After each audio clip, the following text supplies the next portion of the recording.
Good morning to all of you. 20 जुलै 20 जुलै एक आर्टिकल आहे पॉलिसी रिट्रीट.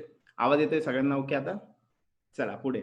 पॉलिसी रिट्रीट म्हणजे पॉलिसीमध्ये होणारे बदल जे अमेरिकी विजाज आहेत स्टुडंटला देण्यात येणार होते त्या विजाशी रिलेटेड. काय झालं? परत प्रॉब्लेम आहे.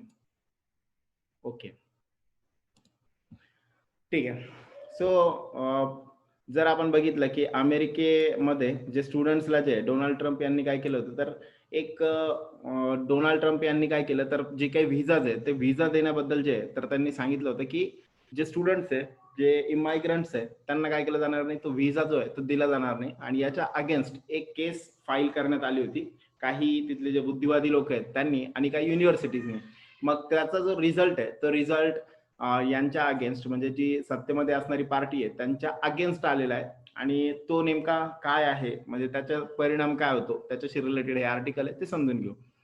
इथे आपल्याला त्या इमेजमध्ये दिसतंय की बॅन करण्यात आलंय, एक पडदा जो आहे तो लावण्यात आलाय ज्या एंट्रीसाठीचा म्हणू शकतो आपण तो. त्याच्यानंतर जर आपण बघितलं समजा खाली एक स्टेटमेंट दिलेलं आहे त्याच्याशी related. The invisible wall is real and gets higher every day. Watson हे एक लॉयर आहे आणि त्यांचं असं म्हणणं आहे की एक इनविजिबल न दिसणारी अशी एक भिंत निर्माण होतीये आणि ती रिअल आहे आणि त्यामुळे रोजच्या रोज जे दिवसेंदिवस ती काय होत चालली, अजून वाढत चालली. म्हणजेच काय, जे काही डिससॅटिस्फॅक्शन आहे डोनाल्ड ट्रम्प यांच्या डिसिजन मेकिंग असेल किंवा मिसमॅनेजमेंट असेल त्याच्याशी रिलेटेड ती वॉल जी आहे ती अजून काय होत चालली, रोजच्या रोज वाढत चाललेली आहे. Okay, let's start. Trump must deliver on jobs, not engage in rhetoric on visas to stay in office. बघा, Trump must deliver on job.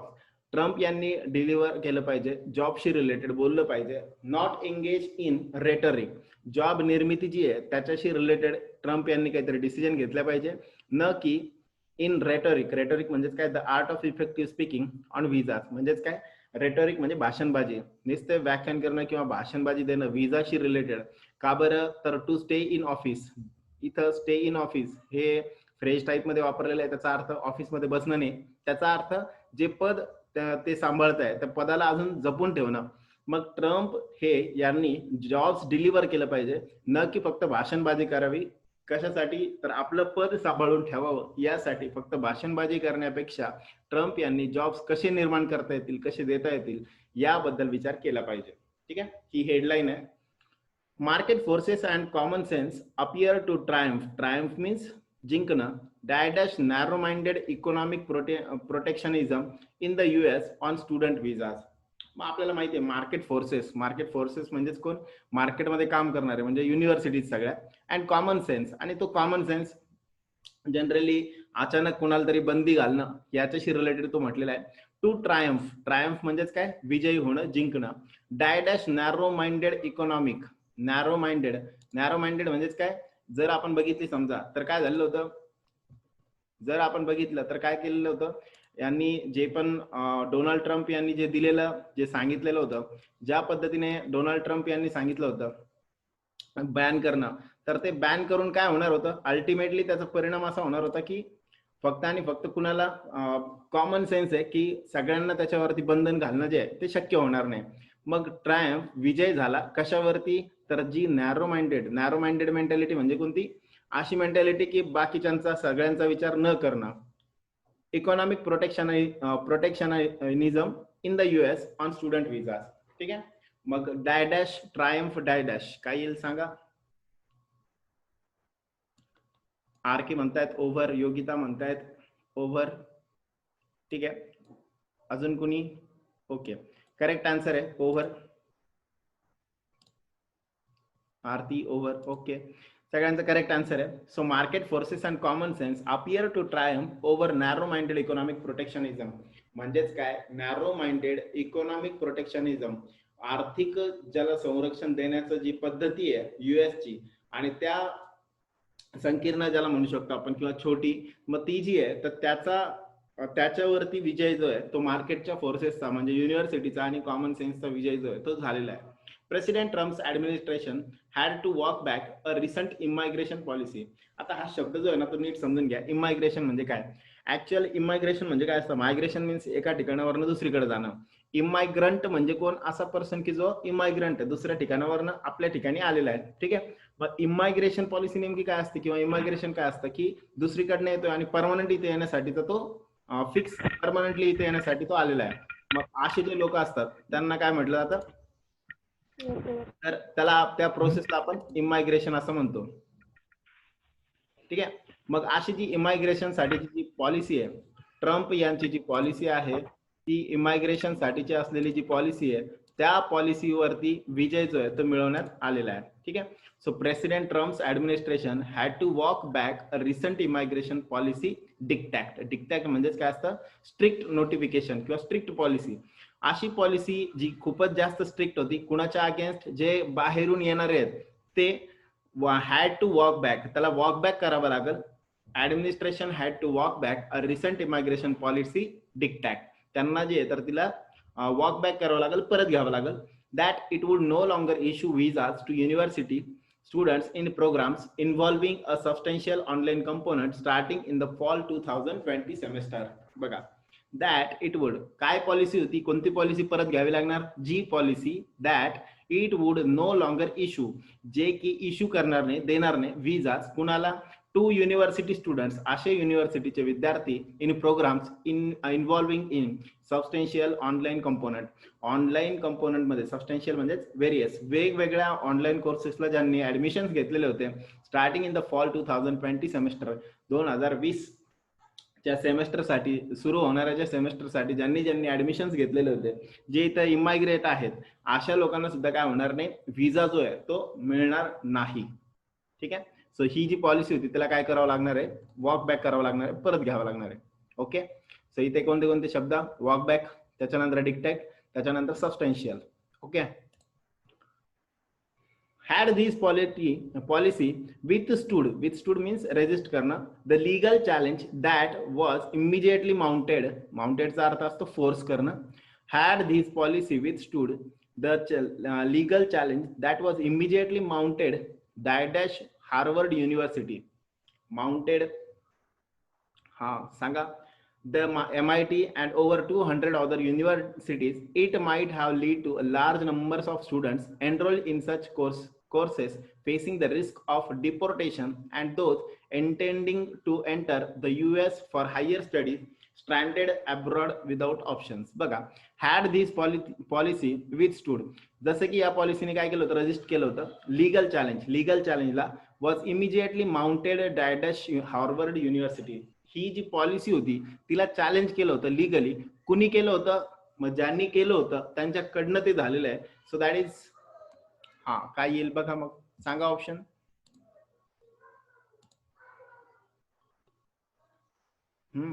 Option बोलो.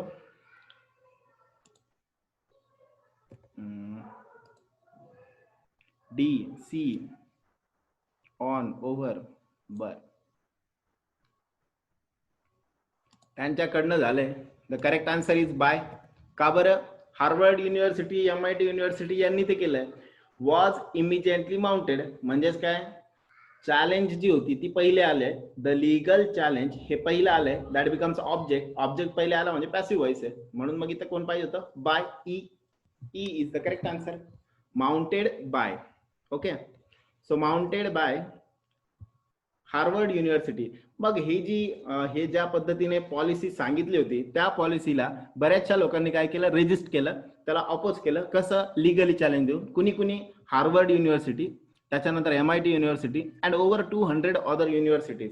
MIT आणि हार्वर्ड सारख्या 200 मोठ्या युनिव्हर्सिटीज ज्या आहेत त्यांनी सुद्धा काय केलं? अपोज केलं.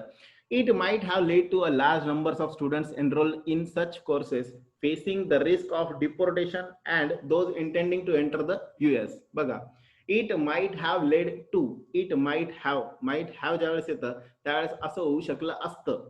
ठीक आहे. म्हणजे सध्या ते घडलेलं नाहीये. It might have led, it may possible असं त्याला आपण म्हणू शकतो. ठीक आहे. सो असं पण घडू शकलं असतं की, म्हणजेच काय, जर ही पॉलिसी लादली गेली असती US व्हिसावरती तर it might have lead to a large numbers of students enrolled in such courses facing the risk of डेपोर्टेशन.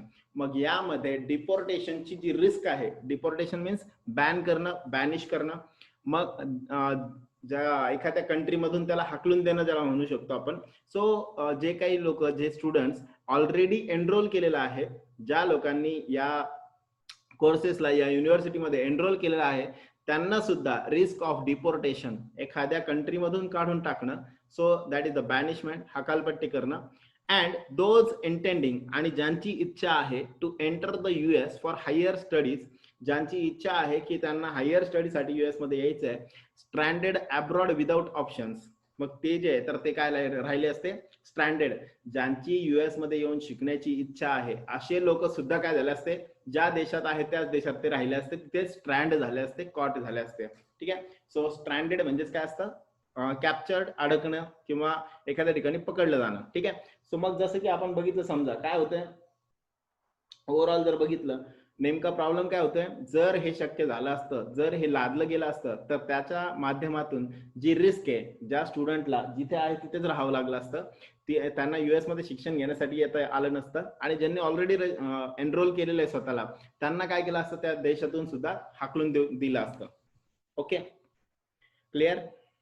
पुढे, the university joining the case against the decision of the federal immigration and customs enforcement. हे एक department आहे. काय डिपार्टमेंटचं नाव आहे, federal immigration and customs enforcement. ठीक आहे. सो ही जे डिपार्टमेंट आहे, हे कशाबद्दल काम करते, समजा की कोण कोण बाहेर जाणार किंवा इथे राहणार, याच्याशी रिलेटेड जे काही काम आहे ते सगळं कोण करतं, federal immigration and customs enforcement. ठीक आहे. मग जसं की the university joining the case against the decision of the federal immigration and customs enforcement argued in the court that this policy described as cruel and illegal.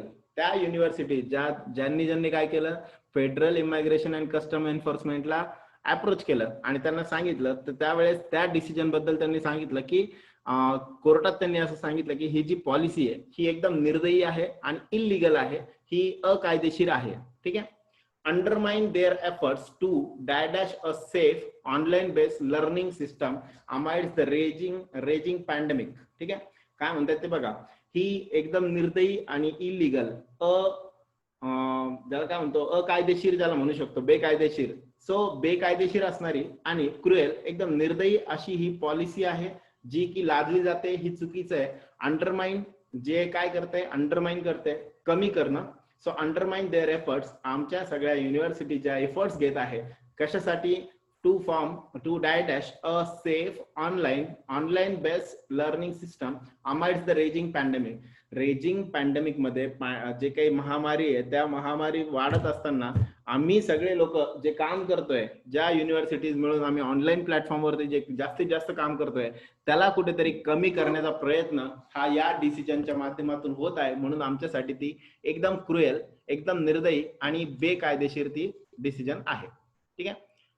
मग सांगा इथं काय येईल, to dash a safe online base, बोलो. Options start. ठीक आहे. अजून make, very good. अजून बोलो, जल्दी जल्दी. सी, प्रतीक म्हणतात C, make, very good. Okay, clear. आता बघू आपण पुढे. सगळे आन्सर्स जे आहेत ते बऱ्यापैकी सांगण्याचा प्रयत्न केला, पण टू क्रिएट अ सेफ, नवीन जी आहे ती पद्धती निर्माण केली जाते. टू मेक अ सेफ नाही येणार. टू मेक, ज्यावेळेस आपण प्रोड्यूस करणं वगैरे जे म्हणतो, एखादी वस्तू ज्यावेळेस बनवतोय त्यावेळेस आपण मेक वापरू, पण ती जर नॉन फिजिकल एक्झिस्टन्स असेल तर मग आपण त्याला क्रिएट म्हटलं पाहिजे. ठीक आहे. So physically online based system, learning system दिसणार आहे का, नाहीये. म्हणून मग ती कशी आहे, नॉन फिजिकल स्टेट मध्ये, म्हणून क्रिएट हा शब्द त्याला जास्त करेक्ट असेल. ठीक आहे.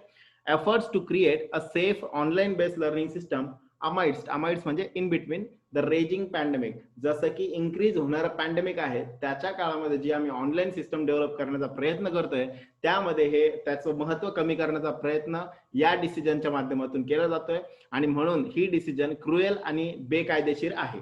ठीक आहे. चल next. However, their fight may be far from dash. However, जसं की their fight may be, यांची जी फाईट आहे ती मे be far from dash dash, far from dash dash, नाही कळत आहे, पुढे जाऊ. Both the universities and their prospective international enrollees would be wise to remain alert to the possibility of additional restrictions foisted onto the entry process at a future date. बघा काय होते, हाऊएव्हर there fight may बी, म्हणजेच इथं जे बोललं जातंय पुढे वाचल्यानंतर कळतं की ही फाईट संपणार नाही अशा हिशोबाने बोललं जाते. ठीक आहे. सो फ्रॉम इथे जे आहे तर ते काय आलं पाहिजे, दिस there fight may be far from dash dash. बोलो,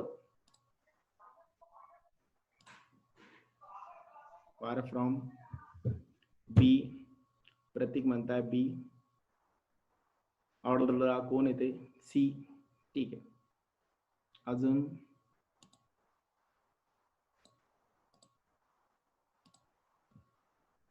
सी म्हणणे, अजून कोणाचं काही म्हणणे.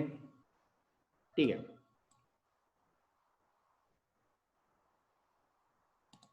Okay, so correct answer is from over. B option correct आहे. फ्रॉम ओव्हर त्याचाच अर्थ काय असतो, अजूनपर्यंत संपलेलं नाहीये, दॅट मीन्स कंटिन्यू. ठीक आहे. So their fight may be far from over. मग मे बी फार जी की लांब आहे, फ्रॉम ओव्हर, ओव्हर होण्यापासून लांब आहे, म्हणजेच काय ते अजून पण कंटिन्यू आहे.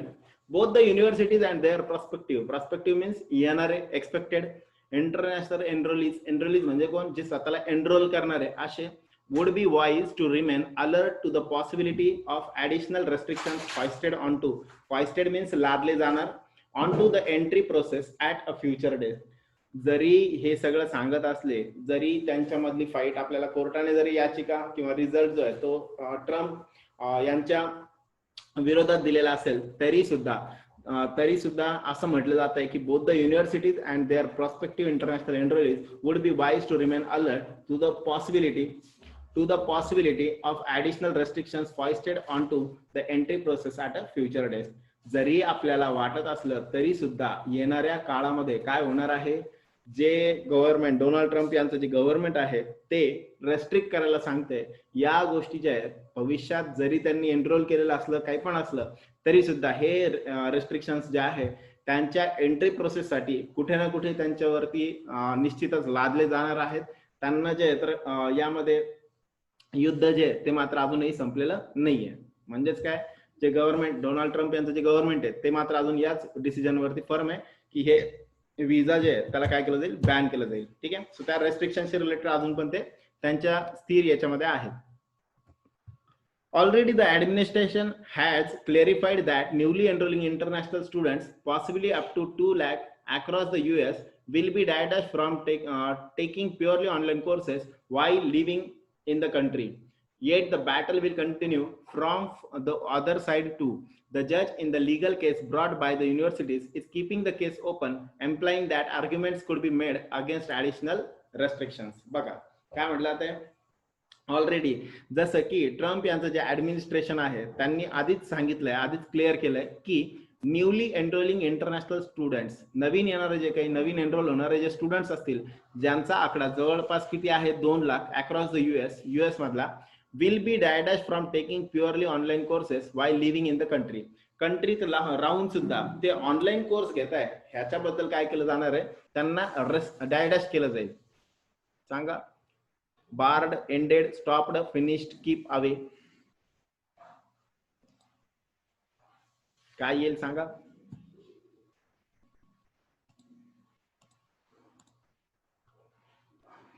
Keep away. बर, प्रतीक यांचं म्हणणं आहे. बार्ड, आर के यांचं म्हणणं आहे. Reshma A, Pratik E, AK-47 E. ठीक आहे. Correct answer is barred. काय केलं जाणार आहे, त्यांना याच्यातून बार केलं जाणार आहे. म्हणजेच काय, जे ऑलरेडी कंट्रीमध्ये राहत आहेत त्यांनी मग ऑनलाईन कोर्स का घ्यायचा, त्यांनी पण काय केलं पाहिजे, जो कंट्रीमध्ये आहे तर मग अशा लोकांनी जे जवळपास 2 लाख लोक ते सुद्धा काय करताय, ऑनलाईन कोर्सला प्रेफरन्स देत आहे. त्यांना त्या कोर्सला ऍडमिशन घेता येणार नाही, ते बार केले जातील असं कुणाचं म्हणणं आहे, ऍडमिनिस्ट्रेशनने ऑलरेडी सांगितलेलं आहे. येट तरी सुद्धा द बॅटल विल कंटिन्यू, जरी आपल्याला ते सुटलेलं वाटत असलं तरी सुद्धा बॅटल कंटिन्यू राहणार आहे. From the other side too, दुसऱ्या साइडने सुद्धा, दुसऱ्या बाजूने सुद्धा. द जज in the legal case brought by the universities is keeping the case open. जज ज्यांच्याकडे युनिव्हर्सिटीज या केस घेऊन आल्या होत्या ते सगळे जे तर काय करताय broad by the university is keeping the case open, हे केस ओपन ठेवताय. Employing that arguments could be made against additional restrictions. Employing म्हणजेच इंडिकेट करणं, दाखवणं, that arguments could be made against additional restrictions. हे जे काही रेस्ट्रिक्शन्स केले जात आहेत किंवा ऍडिशनल रेस्ट्रिक्शन्स जे होत आहेत त्यांच्या अगेन्स्ट अजून काही आर्ग्युमेंट्स असतील तर ते सुद्धा तुम्ही करू शकता, असं कुणाचं म्हणणं आहे? जजचं म्हणणं आहे. लिगल केस जे आहेत त्याच्या माध्यमातून हे म्हटलं जात आहे. ठीक आहे, सगळ्यांना क्लिअर एवढं? मग करेक्ट आन्सर असेल ए बार्ड. क्लिअर? पुढे for Mister Trump his administration immigration sagas. Immigration sagas, आता हे सागाज काय असतं? सागाज म्हणजेच काय असतं?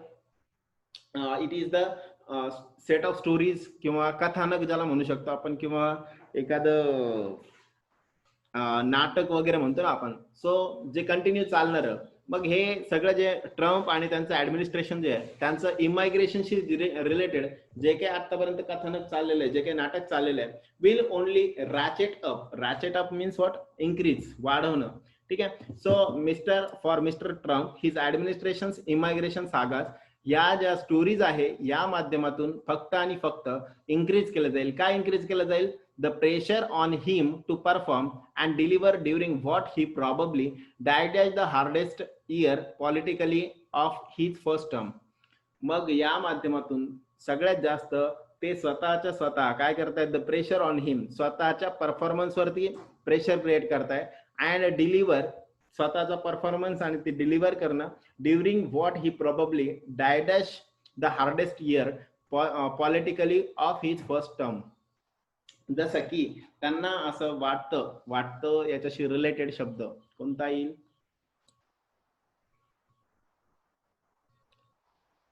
बोलो.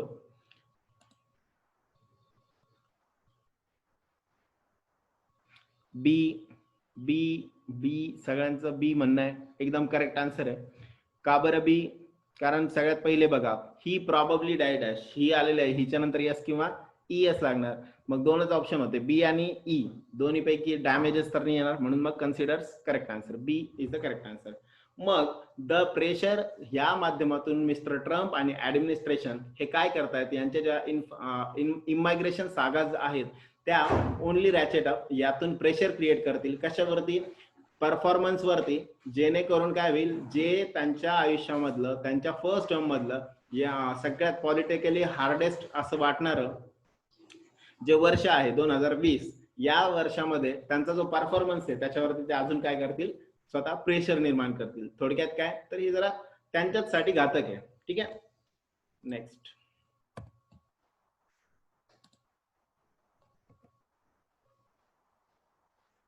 ऑन द वन हँड, जसं की एका बाजूला बघितलं, he is facing a sharp legal backlash. जसं की आपण बघितलं तर एका बाजूला त्यांच्या साईडनी बॅकलॅश आहे. What is the meaning of backlash? A strong negative reaction in the realm of immigration policy. Realm म्हणजेच एरिया किंवा सेक्शन म्हणू शकतो आपण. Not only in the case of students taking online courses but also on his die dash on the issuance of H-1B visas for skilled workers and several other worker visas. बघा, on the one hand एका बाजूला जर आपण बघितलं तर त्यांच्यावरती खूप जास्त निगेटिव्ह रिएक्शन जे आहेत, बॅकलॅश म्हणजे काय असतं? धब्बा. अ स्ट्रॉंग निगेटिव्ह रिएक्शन, मग त्या ज्या आहेत त्यांच्यावरती म्हटलं जात आहेत in the realm of immigration policy. पहिल्यापासूनच त्यांची एका बाजूला जर आपण बघितलं की इमायग्रेशन पॉलिसीशी रिलेटेड जे काही त्यांच्यावरती ऑलरेडी एक धब्बा लागलेला आहे. Not only in the case of student, फक्त विद्यार्थ्यांचाच विचार करून नाही, तर त्यासोबतच H-1B व्हिसा जो आहे तो कोणाकोणाला दिला जातो? जो की स्किल्ड वर्करला, जे की स्किल्ड एम्प्लॉईज आहेत त्यांना दिला जातो, आणि बरेचसे अजून त्या पद्धतीचे वर्कर त्यांना दिला जातो. पण त्या व्हिसाच्या बाबतीत पण यांच्यावरती काय बरेचशा निगेटिव्ह कमेंट जे आहेत ते आलेले आहेत. ठीक आहे, म्हणून एका बाजूला ते काय करतायत? स्वतःची die dash on his die dash on the issuance. सांगा काय येईल? ऑन हिज डायडॅश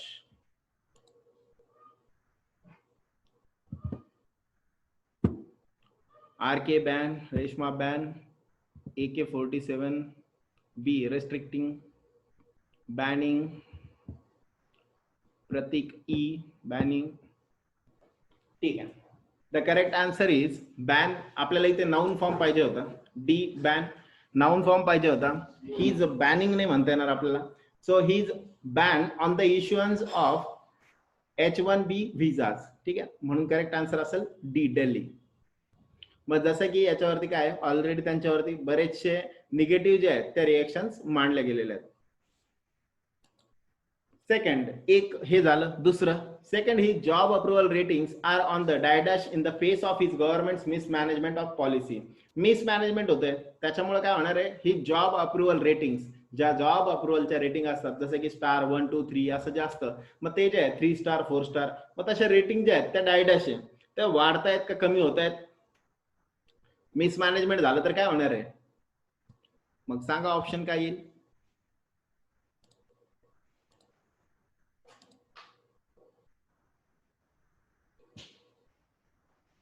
बोलो. ठीक है, increase, wrong.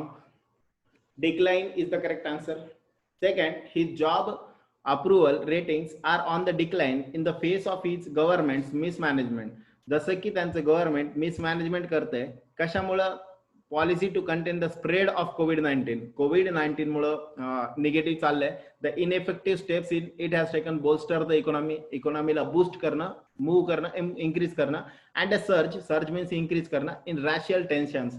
रॅशियल मीन्स जे आपण एखाद्या एरिया वाईज, सेक्टर वाईज जे काही टेन्शन्स असतात ते, मग रशिया वगैरे जे म्हणतो आपण, किंवा कंट्री मधले जे काही आफ्रिकन यातला जो आहे, सो असे ब्लॅक आणि काळ्या गोऱ्यामधला वाद असेल, सो असे जे रॅशियल टेन्शन्स आहेत, हे सगळे जे आहेत हे वाढवण्यामध्ये जास्तीत जास्त कारणीभूत आहे. हे दुसरं कारण, म्हणून इथं करेक्ट आन्सर असेल ए, डिक्लाइन. थर्ड आणि तिसरं आहे, हिज डेमोक्रॅटिक रायव्हल, त्यांचा डेमोक्रॅटिक रायव्हल, जसं की हे डेमोक्रॅटिक पार्टी अपोनंट ज्याला म्हणू शकतो रायव्हल म्हणून, Joe Biden, is trying to capitalize on Mister Trump's failings and find a path to victory in November's presidential election. मग ह्यांचे जे अपोनंट आहेत जॉय बिडन, ते काय करतायत, ह्यांचे जे विकनेस आहे त्याला सगळ्यांना एकत्र करून घेत आहेत, आणि मग त्यांच्या नोव्हेंबर मध्ये जे इलेक्शन आहे त्यासाठी जी जिंकण्याचा मार्ग जे आहे ते ऑलरेडी क्लिअर करून ठेवताय.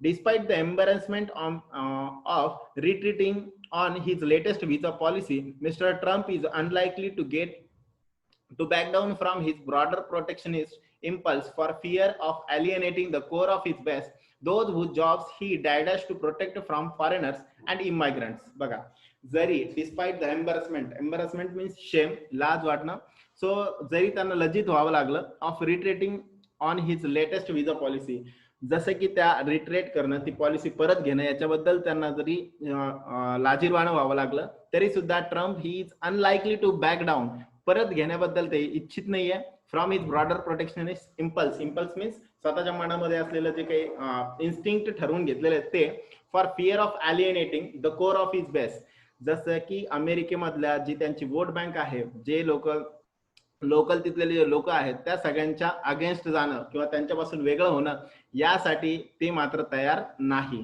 ज्यांचे जॉब ते असं म्हणतात की आम्ही काय करतोय, आम्ही प्रयत्न करतोय प्रोटेक्ट करण्याचा, फॉरेनर्स आणि इमायग्रंट्स पासून तुमचे जॉब जे आहेत ते तुम्हाला मिळाले पाहिजे, याबद्दल he die dash to protect, he die dash to protect काय सांगा. Aarti A, Pratik A, R K claims. ठीक है, the correct answer is E, claims. Claims correct है. And last one, however he will have to proactively address the precarious means dangerous, एकदम complex ज्याला म्हणू शकतो. However he will have to proactively address the precarious state of the US macroeconomy through fiscal measures. जसं की ही dangerous जी situation आहे त्याच्यातून बाहेर पडण्यासाठी त्याला काय करावं लागेल, युएस मॅक्रो इकॉनॉमी जी आहे त्याला चेंज करण्यासाठी फिस्कल, त्यांना जे आहे तर फिस्कल मेजर्स, काही आर्थिक ज्या आहेत पद्धती ज्या आहेत त्या वापराव्या लागतील. while also providing succor to tens of millions of, succor protect करणं, while also provide protection to tens of millions of workers who have died their livelihoods through this crisis. या क्रायसिस मधनं ज्या ज्या परिवारांना, ज्या ज्या वर्कर लोकांना स्वतःचं लाईव्हलीहूड जे आहे डॅश काय करावं लागलं सांगा. लॉस्ट बी लॉस्ट करेक्ट आहे सगळ्यांचं. R K, Yogita, Pratik, Reshma correct answer आहे. AK-47 बी सगळ्यांचं करेक्ट आन्सर आहे. लॉस्ट हॅव आलेले वरचं थर्ड फॉर्म येणार आहे, that is lost their livelihoods through this crisis. ठीक आहे, सगळ्यांना क्लिअर. मग या माध्यमातून ह्यांना जे भाषण देण्यापेक्षा काय करावं लागेल, ज्या पण इकॉनॉमिक पॉलिसी आहे त्यावरती जरा बदल करावा लागेल आणि व्हिसा वगैरे बद्दल विचार करण्यापेक्षा त्यांनी काय केलं पाहिजे, इकॉनॉमिक पॉलिसीवर जरा काम केलं पाहिजे. आणि ज्यांचे या क्रायसिस मध्ये स्वतःचं जे काही डेली नीड असणार जे लाईव्हलीहुड आहे, जी लाईव्हलीहुड जगण्यासाठी जे आवश्यक आहे तेवढं त्यांना कसं प्रोटेक्ट करून त्यांना मिळवून देता येईल यावरती विचार ट्रम्प गव्हर्नमेंटने केला पाहिजे. ओके.